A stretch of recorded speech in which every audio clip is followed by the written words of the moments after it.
नमस्कार दोस्तों। कीड़ी नगरे की कहानी सुनने से भगवान विष्णु प्रसन्न होते हैं। घर में अन्न धन के भंडार भरते हैं और सभी प्रकार के शारीरिक कष्ट दूर हो जाते हैं। तो आइए सुनते हैं कीड़ी नगरा की कहानी। किसी नगर में एक छोटा खुशहाल परिवार रहता था। दादी अपनी पोती को साथ लेकर पूजा पाठ किया करती थी। एक दिन दादी ने 7 दिन की कीड़ी नगरा की कहानी का नियम लिया।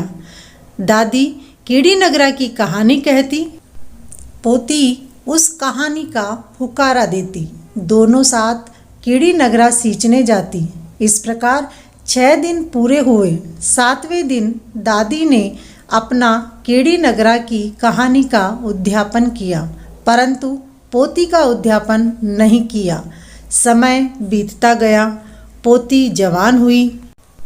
अच्छा घर और वर देखकर उसका विवाह कर दिया। पोती ससुराल गई। विवाह के कुछ दिनों बाद ही उसके पति को कोढ़ रोग हो गया। उसकी सास ने कहा, घर में बहू के आते ही बेटा बीमार हो गया, इसके चरण घर में शुभ नहीं है। ऐसा कहकर उसे घर से निकाल दिया। बेटे को भी उसके साथ भेज दिया और कहा, अपने पति की सेवा कर, तुझे सुबह शाम रोटी मिल जाएगी। वह यानी कि पोती अपने पति को लेकर नगर के बाहर एकांत में कुटिया बनाकर रहने लगी। उसकी सास सुबह शाम 2-2 रोटी दूर से देकर आ जाती।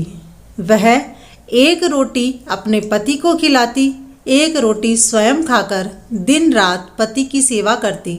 एक दिन दादी ने पोते को अपनी बहन से मिलने के लिए भेजा।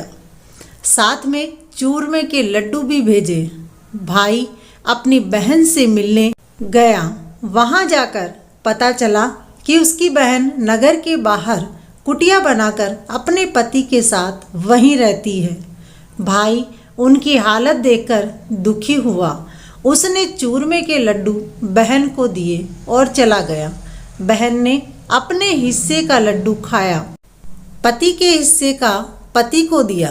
पति ने मना कर दिया। पास ही एक कीड़ी नगरा था। उसने वह लड्डू चूर कर कीड़ी नगरे पर डाल दिया। इसके प्रभाव से उसके पति के हाथ तथा मुंह का कोढ़ झड़ने लगा। यह देखकर पति ने कहा, तुमने आज ऐसा क्या किया जिससे मेरा कोढ़ ठीक होने लगा?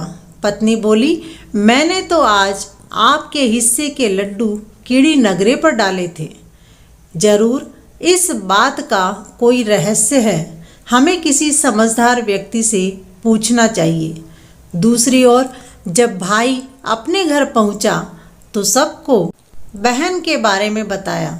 दादी अपने बेटे बहू के साथ पोती से मिलने गई। वहां जाकर उसने अपनी पोती से पूछा, ये सब कैसे हो गया? तब उसने कहा, शायद अब यही मेरा भाग्य है। और फिर सारी बात दादी को बताई। उसकी बात सुनकर दादी ने कहा, बेटी, जब मैंने कीड़ी नगरे का उद्यापन किया तब तुम्हारा नहीं किया।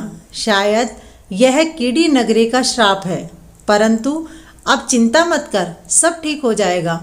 इसके बाद बहू से कहा, एक कटोरी में घी गुड़ लेकर आओ। बहू ने घी गुड़ लाकर दादी को दिया। दादी ने कीड़ी नगरा की कहानी कही। पोती ने कहानी का हुकारा दिया। कहानी कहने के बाद दादी ने कहा, बेटी, तुम 7 दिन तक इस कहानी को कहना, तुम्हारा पति हुकारा देगा, इससे सब ठीक हो जाएगा और 7वें दिन इसका उद्यापन करना। पोती बोली, मैं उद्यापन कैसे करूँगी? मेरी सास तो हमें ठंडी रोटी देकर जाती है। दादी बोली, कोई बात नहीं, ठंडी रोटी से ही तुम चूरमे के 4 पिंडी बनाना। 2-2 पिंडी तुम दोनों हाथ में लेकर कहानी कहना। 1-1 पिंडी तुम दोनों खा लेना और दोनों की 1-1 पिंडी का चूरा करके कीड़ी नगरे पर डाल देना। पानी की कार लगाकर धोक खा लेना। उसने अपने पति से कहा, मैं कीड़ी नगरे की कहानी कहूँगी, आप हुकारा दोगे? पति बोला, क्यों नहीं, यह सब तुम मेरे लिए ही तो कर रही हो। इस कहानी से मेरा कोट झड़ जाएगा तो मैं इसे जरूर सुनूंगा। वह कहानी कहने लगी। पति ने हुकारे दिए। इस प्रकार 6 दिन कहानी सुनी। फिर पत्नी से बोला, कल सुबह इसका उद्यापन कर देना। उसकी पत्नी ने कहा, आपकी माँ एक समय की 2 ही रोटी देकर जाती है, मैं चूरमा कैसे बनाऊंगी। पति बोला, माँ आज शाम को 2 रोटी देगी, उसे रख देना। कल जो 2 रोटी देगी उन 4 रोटी को मिलाकर चूरमा बना लेना। अगले दिन उसने सुबह उठकर स्नान कर लिया। पति स्नान नहीं कर पाया, इसीलिए उसने पति पर पानी के छींटे मारकर शुद्ध कर दिया। उसके बाद 2 रोटी रात की और 2 रोटी सुबह की लेकर चूरमा बना दिया। फिर पति को कीड़ी नगरे के पास बैठा दिया। उसने कहानी कही। कोडीपति ने हुकारा दिया।